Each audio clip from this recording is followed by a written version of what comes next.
Na Band News FM. Aí vem Denilson. Denilson neles.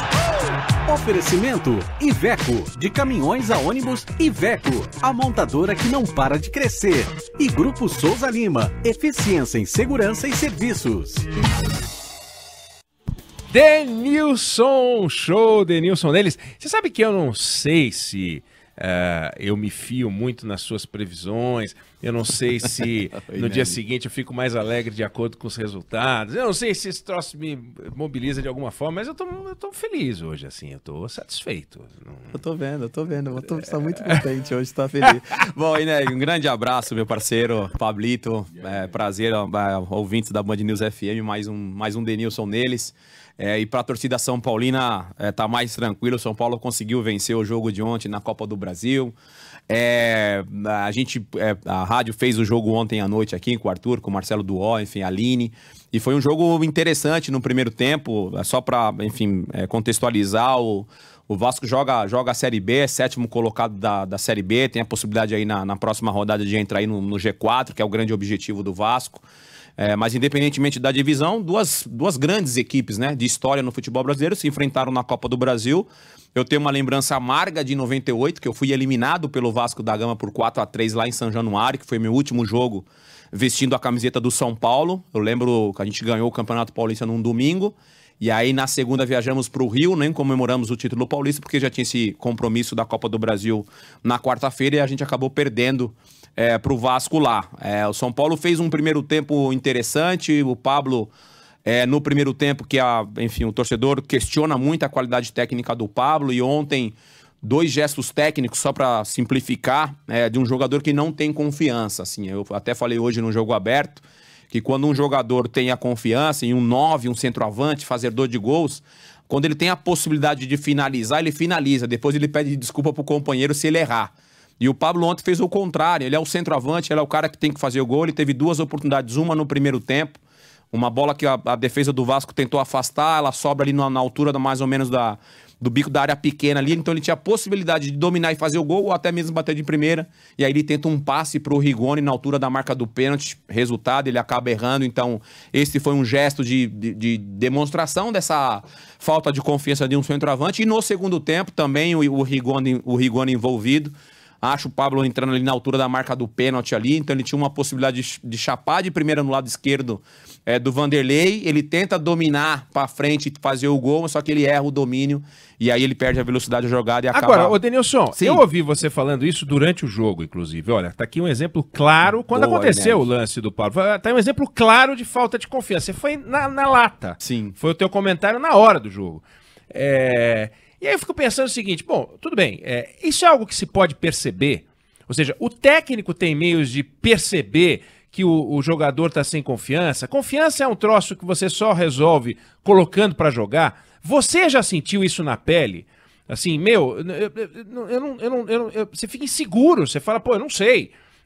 O que eu faço? Eu toco pra cá, a bola vai pra lá, vou pra... E aí você tem dia, a gente já falou sobre isso de alguma forma, mas Sim. Tem dia que você pega um gramado que parece um campo de golfe, do tanto buraco que tem, e no entanto você voa abaixo. O que é isso? Como é que se conquista? Como é que se estimula? Como é que faz um cara como esse, que não é um incompetente, conseguir produzir, pô, de forma segura?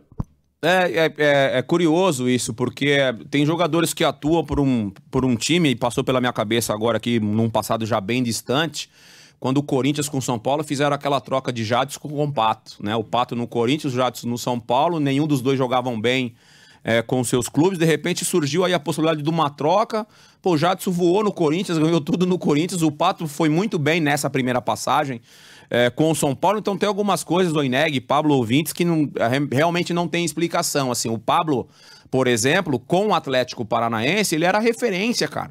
Então, quando o São Paulo contrata o Pablo, todos os clubes brasileiros gostariam de contar com o Pablo. E aí ele vem pro São Paulo, por algum motivo ele não consegue repetir as atuações que ele teve com a camisa do Atlético Paranaense.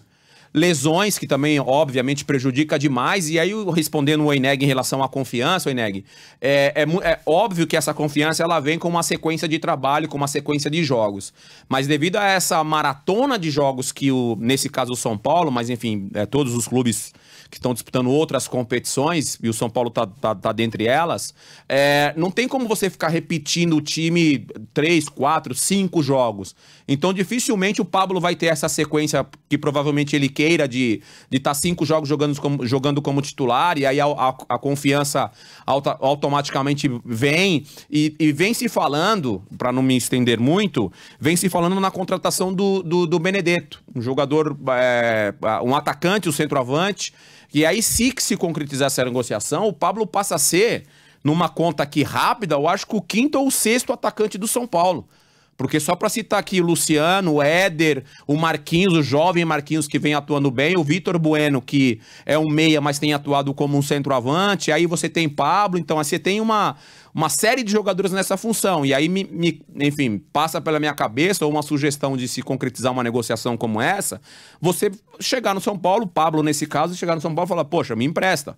Porque eu preciso jogar, eu quero estar jogando. Isso mostra também uma vontade, uma personalidade. Mas para finalizar em relação ao jogo, no segundo tempo, só para contextualizar também mais uma vez, 2-0, Oineg, Pablo e ouvintes, você já vai para São Januário no jogo da volta mais confortável, mais tranquilo. E eu comentei ontem aqui, não sei se vocês vão lembrar, de um período do São Paulo muito difícil agora, porque tem decisão aí de Copa do Brasil, enfrenta o Palmeiras agora no final de semana, que é o clássico, penúltimo...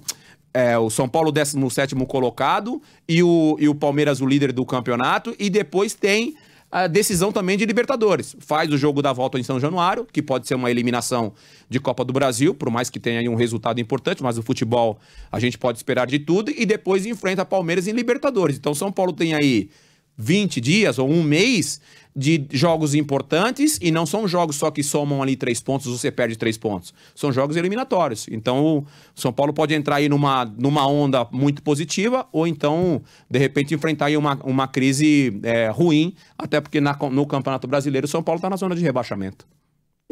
É isso aí, Denilson Show, Denilson Neles, que Ah, volta a conversar com a gente amanhã. Tá pago, hein? Mais um dia. Tá pago. Valeu, ouvintes. Amanhã é nóis. Tá pago é muito bom. Tchau. Valeu, Denilson. Um abraço. Um abraço.